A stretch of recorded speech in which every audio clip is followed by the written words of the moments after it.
Swastiastu. Sebelumnya perkenalkan, saya Dr. Dwi yang sedang bertugas pada hari ini. Sebelumnya saya berbicara dengan siapa? Dista.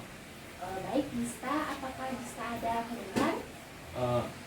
Rasanya kayak sakit gitu dok di bagian dada kiri. Oh baik. Ya. Berarti di sini saya akan melanjutkan dengan pemeriksaan fisik mengenai kardio atau jantung. Apakah sebelumnya Dista bersedia? Nggih, dados dok. Baik, mari kita ke tempat pemeriksaan. Nggih. Baik, di sini Bapak dipersilakan untuk berbaring di bed, kemudian untuk Bapak diminta untuk melepaskan bajunya, dan sembari Bapak melepaskan baju, saya akan melakukan tindakan aseptik untuk mensterilkan tangan saya.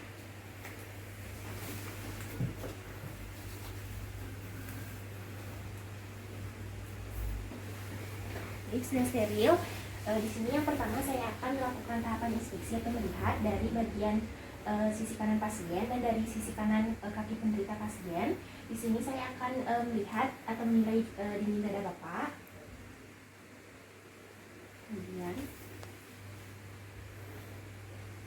baik, di sini setelah saya melakukan inspeksi tidak terlihat adanya kelainan seperti lesi massa maupun deformitas. Kemudian saya melihat juga bentuk dinding Bapak ini simetris. Kemudian di sini saya akan menilai dengan cermat dari sisi kanan depan dinding dada untuk melihat adanya pulsasi atau tidak. Baik, karena postur tubuh Bapak yang normal dan berisi, maka pulsasi ini tidak nampak. Kemudian selanjutnya di sini Bapak diminta untuk bernafas yang rileks, kemudian saya akan menilainya. Baik, di sini setelah saya inspeksi atau melihat, di sini untuk frekuensi dan irama dari pernafasan atau dari dinding dada Bapak ini normal, kemudian teratur, serta kedalaman serta usaha Bapak untuk bernafas ini cukup dan tidak berlebihan. Selanjutnya di sini saya akan melihat juga dari sisi kanan pasien apakah nampak atau tidak adanya ictus cordis. Baik, karena postur tubuh Bapak yang normal, di sini ictus cordis ini tidak nampak. Karena ictus cordis ini tidak nampak, maka saya akan melanjutkan ke teknik yang kedua, yaitu palpasi atau meraba. Di sini saya akan melakukan palpasi dengan posisi yang terlentang atau supinasi. Kemudian jika tidak teraba, maka Bapak diminta untuk berbaring miring ke kiri atau posisi left lateral decubitus, dan jika masih tidak teraba ictus cordisnya, maka Bapak diminta untuk duduk dengan sedikit membungkuk. Jadi di sini saya akan melakukan palpasi dari slide yang kedua.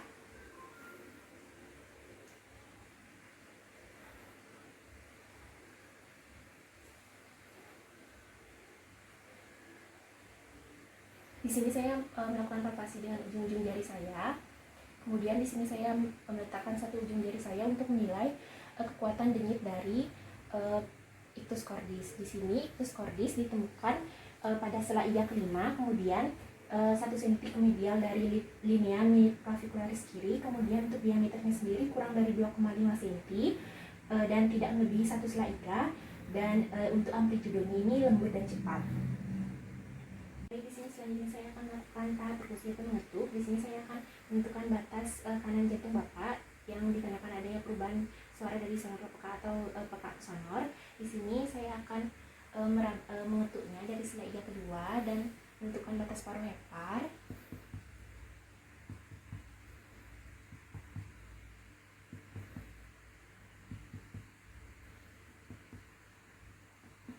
Baik, di sini sudah terjadi perubahan suara, dan di sini saya akan menaikkan 2 jari saya untuk menentukan batas jantung kanan.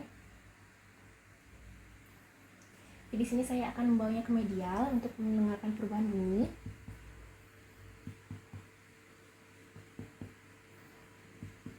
Di sini sudah terjadi perubahan bunyi dari sonor ke peka, dan di sini menandakan adanya batas jantung kanan, di mana lebih medial dari linea sternum atau linea midsternalis. Kemudian di sini saya akan menentukan batas jantung kiri, di mana saya akan meraba ictus cordis Bapak kembali.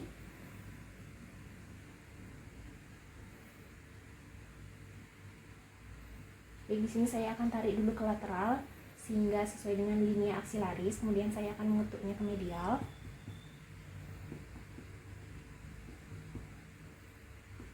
Di sini sudah terjadi perubahan suara. Kemudian saya akan menaikkannya ke sela iga keempat. sini sudah terjadi perubahan suara. Kemudian saya menekannya ke sela iga ketiga.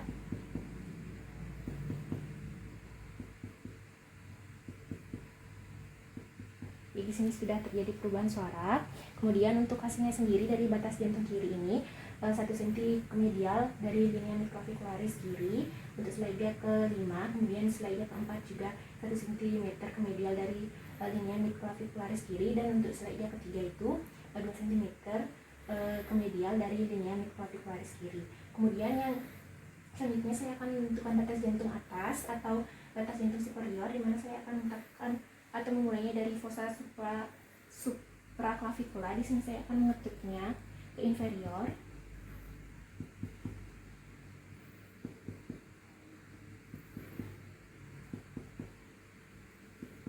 Baik, di sini sudah terjadi perubahan suara dari sonor ke peka dan menandakan adanya batas jantung kanan, di mana batas jantung kanan itu di sela iga ketiga, yaitu 2 cm dari linea midclavicularis kiri. Kemudian di sini juga tadi saya menggunakan bagian jari tengah saya sebagai fleximeter atau bantalan, dan bagian tangan kanan saya sebagai hammer atau sebagai pemukul. Di sini saya akan melanjutkan dengan pemeriksaan auskultasi, di mana Bapak diminta untuk rileks yang tenang, kemudian posisi kepala sudah 30 derajat. Kemudian di sini jika dalam keadaan tertentu, saya akan minta untuk dalam posisi left lateral decúbitus atau dengan posisi duduk yang sedikit membungkuk, dan di sini Bapak diminta untuk bernafas dengan rileks dan tenang.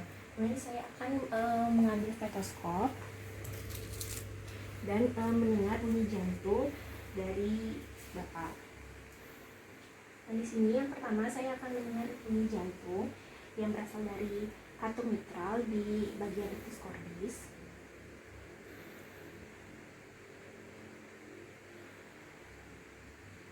Baik, sudah. Di sini selanjutnya saya akan menggunakan membran atau diafragma dari stetoskop di sela iga kedua kiri untuk mendengar suara atau bunyi yang berasal dari katup pulmonal. Kemudian di sini saya akan menggunakan membran untuk di sela iga kedua untuk mendengar suara yang berasal dari aorta. Kemudian yang terakhir saya akan mendengar menggunakan corong atau bell untuk di sela iga keempat bagian kanan dan sela iga kelima di bagian kiri untuk mendengar adanya bunyi dari katup trikuspid. Baik, di sini setelah saya melakukan pemeriksaan, saya menilai frekuensi dan irama dari jantung Bapak ini teratur dan normal. Kemudian saya mendengar bunyi yang normal dan tunggal, yang berarti itu bunyi BG1 dan BG2, dan tidak, intensitasnya itu cukup dan tetap, dan tidak adanya suara-suara tambahan atau suara pecah seperti BG3 atau BG4 yang menandakan adanya kelainan. Di sini saya akan melakukan pemeriksaan tekanan vena jugularis, di mana di sini saya akan melihat titik kolaps, namun tidak terlihat ketika Bapak tidak menggunakan bantal. Kemudian saya akan meminta Bapak untuk menggunakan bantal kembali.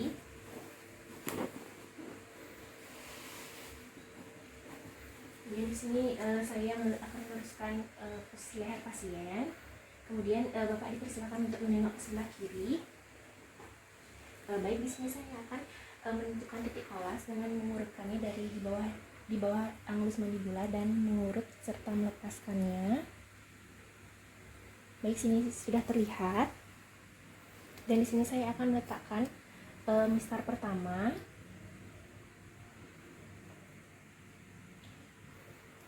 Kemudian di sini saya akan menentukan titik angulus ternalis di bagian sebelah sini.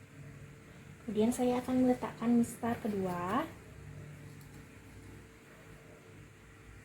Di sini saya meletakkan mistar pertama dengan posisi horizontal dari titik kolaps hingga ke angulus sternal, hingga dada sampai ke manubrio sterni. Kemudian di sini saya meletakkan mistar kedua dengan posisi yang tegak.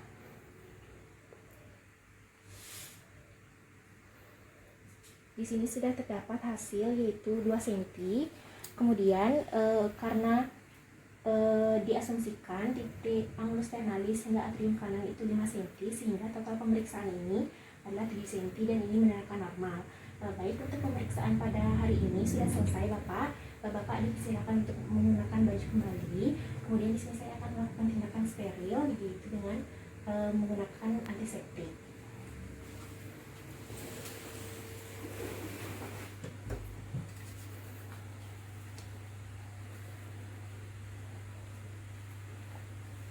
Baik, sudah.